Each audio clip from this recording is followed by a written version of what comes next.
Welcome to hashtag Go Right with Peter Boykin. Imagine the irony. A politician who claimed she could fix the economy, now $20 million in debt, leaving her staff unpaid, all while President-elect Donald Trump surges ahead with historic achievements. Today, we're talking about the sharp currents in Washington, D.C. as Trump gears up for his presidency, already securing the highest vote count of any Republican candidate in history. From the inner halls of the Senate to FEMA disaster zones, we're a growing call to restore America's values. And there's a definitely growing call to restore America's values. I'm going to redo this one.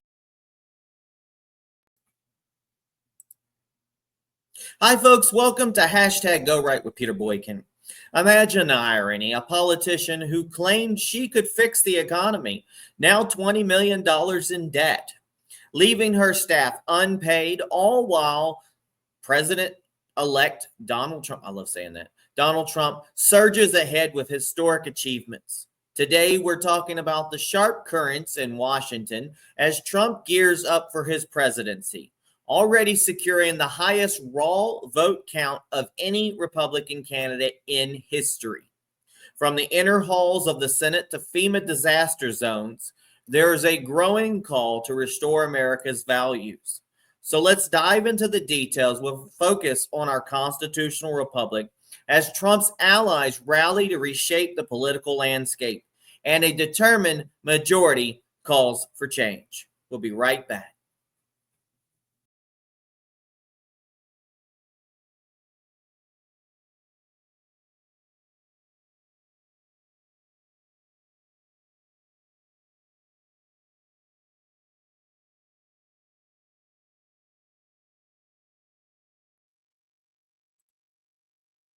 Welcome to hashtag Go Right with Peter Boykin.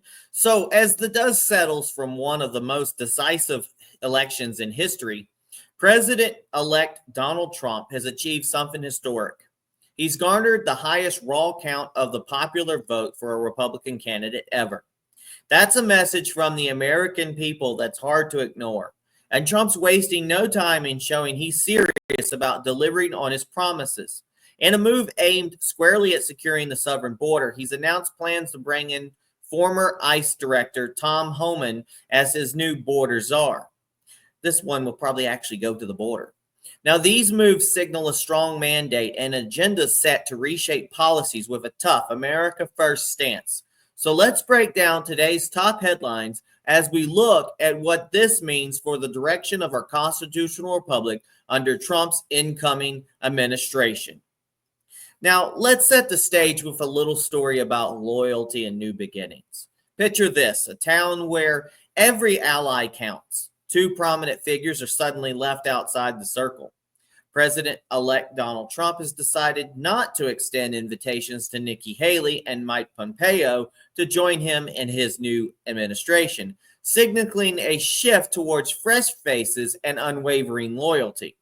Meanwhile, the political stage is heating up as a historic meeting between Biden and Donald Trump is set to take place at the White House. Two powerful leaders, one that can't stand up and keeps tripping down, and his name is Joe Biden, polar opposites because Donald Trump knows how to walk and talk and play the game, about to sit down in a room filled with more tension and expectation than ever before. Now, what could this meeting mean for the future of our constitutional republic? And what does Trump's move signal for the direction of his administration? Let's dive into the day's headlines, where each story undiscovers a different angle of this pivotal moment in our nation's journey.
Guess what, folks? Republicans have gained control of the U.S. House of Representatives, securing 218 seats as projected by Decision Desk HQ on News Nation. This marks a shift in the chamber's balance of power following elections where all 435 seats were up for grabs, with House members serving 2-year terms. I've always said it should be 4 years, but hey, whatever. Before the election, Republicans held a narrow majority in the House with 220 seats compared to the Democrats' 212, leaving 3 seats vacant. By taking the House, Republicans now have full control of Congress and the White House, which positions the GOP to more effectively pursue its legislative agenda. In the 2022 midterm elections, Republicans flipped key states in states like Washington, New York, and California. And many of these races were tight, with 15 races decided by less than a 2% margin. And this year's election saw several of those close races become rematches between incumbents and previous challengers. Redistricting played a significant role in this election's competitiveness. 5 states adjusted their district lines since the last midterms, with Alabama, Louisiana, and Georgia required to redraw maps by federal mandate under the Voting Rights Law Act of 1965. Meanwhile, North Carolina and New York redrew lines due to a state court rulings. And we won big in North Carolina. We'll be right back, and let's talk about the Senate.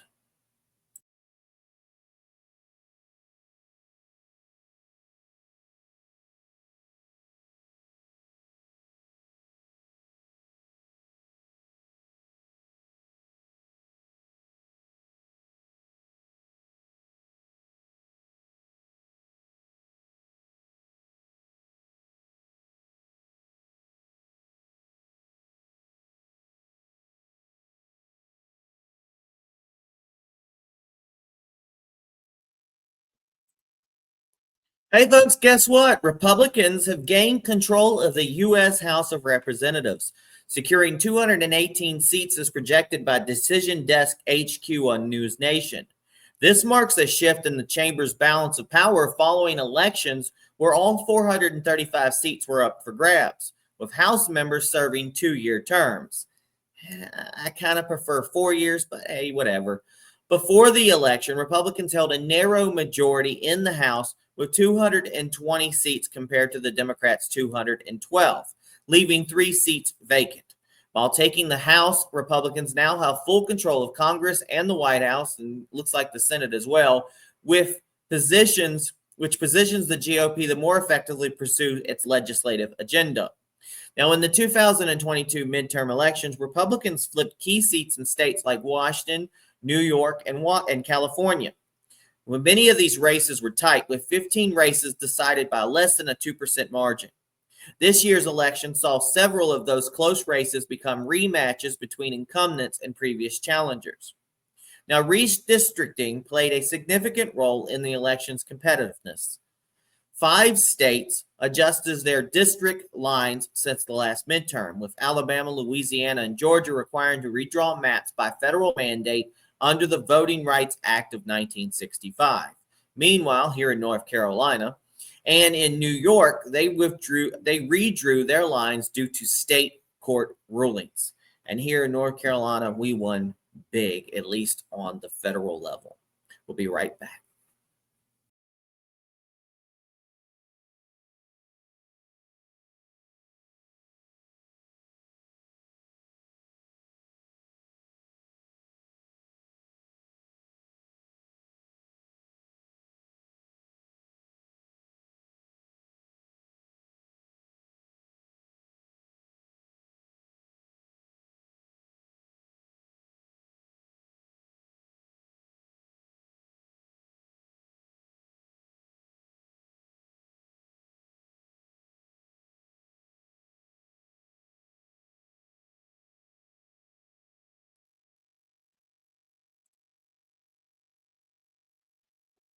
So, Senate leadership election is coming up real soon, and McConnell is pushing back. We talked about this before, but it's very important and dated because this election's coming up very soon.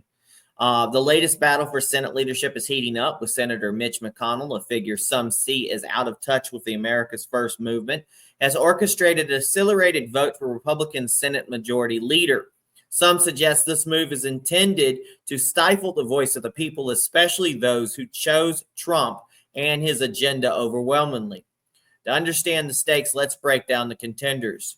John Cornyn with 35% conservative score, a choice that some argue leans toward liberal stances.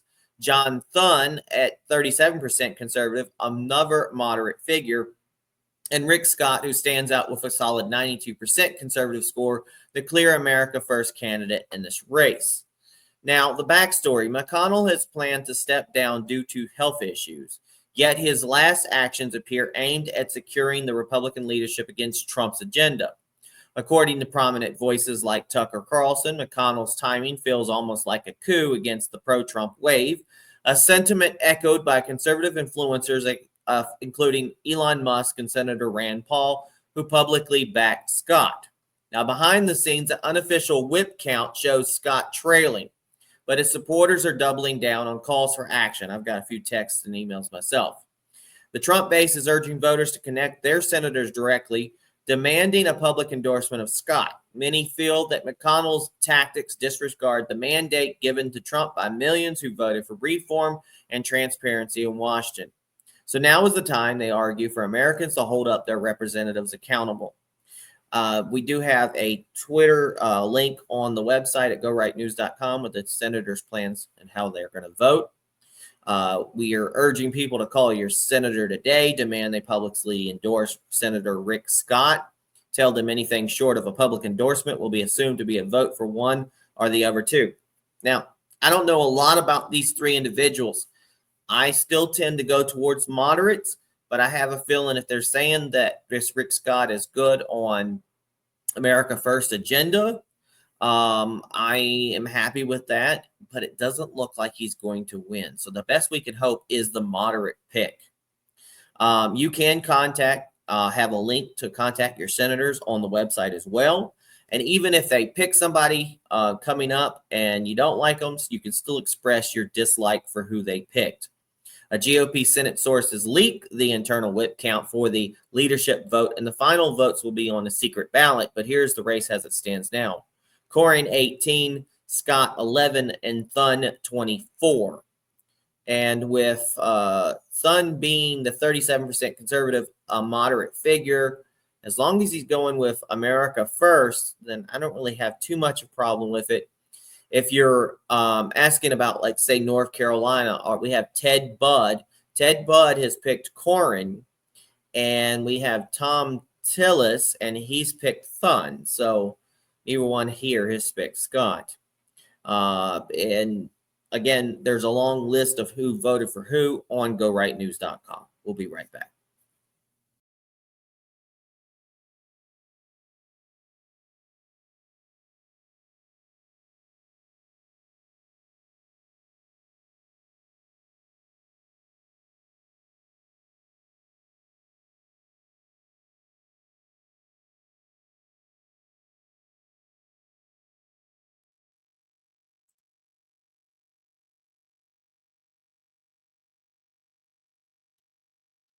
So FEMA has an official alleged partisan bias, and it's pretty bad. An outrageous breach of public trust. A FEMA leader reportedly instructed her team to withhold aid from homes displaying Trump signs. Marty Washington, overseeing Hurricane Milton recovery in Florida, allegedly directed her team to skip homes advertising Trump. A statement supported by internal documents and whistleblower testimony. I mean, it literally was on their text messages. The fallout was immediate. FEMA fired Washington, labeling her actions horrifying, yet calling it an isolated incident. But many wonder, was it truly isolated? Reports suggest that this directive affected at least 20 homes where families were denied emergency assistance during a critical time simply due to their political beliefs.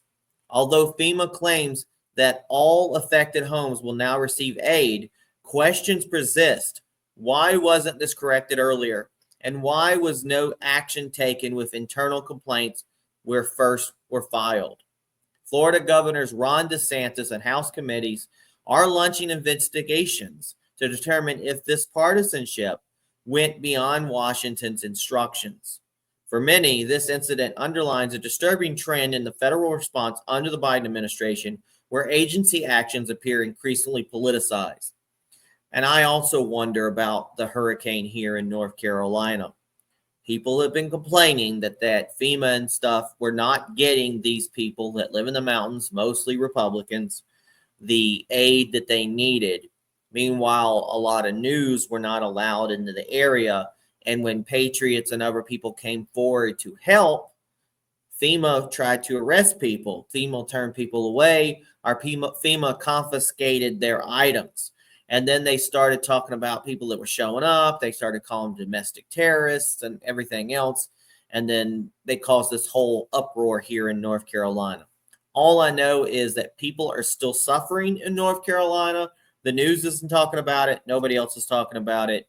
Now that the election's over, I hope that politicians are still going to take care of these damaged areas across our nation. We'll be right back.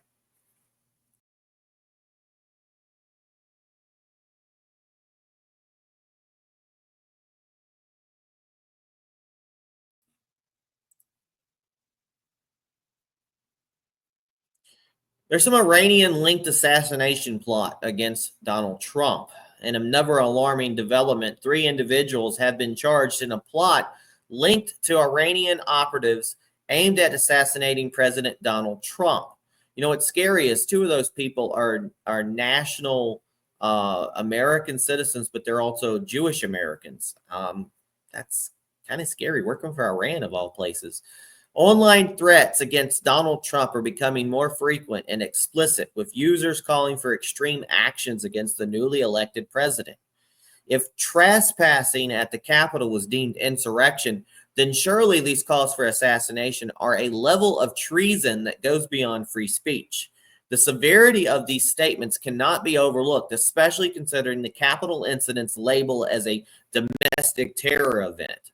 Moreover, the emotional toll of Trump's presidency seems to be affecting vulnerable groups. Hotlines for LGBTQ plus youth, or the leftist brainwash type, are reportedly overwhelmed with calls, with reports of teenagers forming suicide pacts out of fear-driven misinformation. And many believe that Democrats' rhetoric about Trump and GOP has contributed to this emotional crisis, further proving the need for leadership that can bring back balance and stability. And we've already had people committing suicide. We had a man that killed his family, his wife, his ex, his kids, himself, because Donald Trump won. I don't understand the ironic nature of this, is that you're so worried that Donald Trump is going to change things. He's going to round us up. He's going to kill people, et cetera, that you would kill yourself. I don't understand that. As we joke about, and we're going to joke because people freaking out and stuff like that. I mean, you did try to assassinate our president multiple times. You still are calling for the assassination of Donald Trump. So there's always going to be that little division. We also have to take care and tread softly as well, because there's some people that really have a bad case of TDS, and I can only pray for those people. And that's the reason why we'll be doing podcasts soon, hopefully live every week, to talk about critical issues and what's been going on. And we'll bring people on and we'll try to help people as much as possible. I've already had a lot of people reach out to me. All right, we'll be right back with the hashtag #GoRightRecap. Thanks for tuning in. And don't forget to share and like this podcast and follow.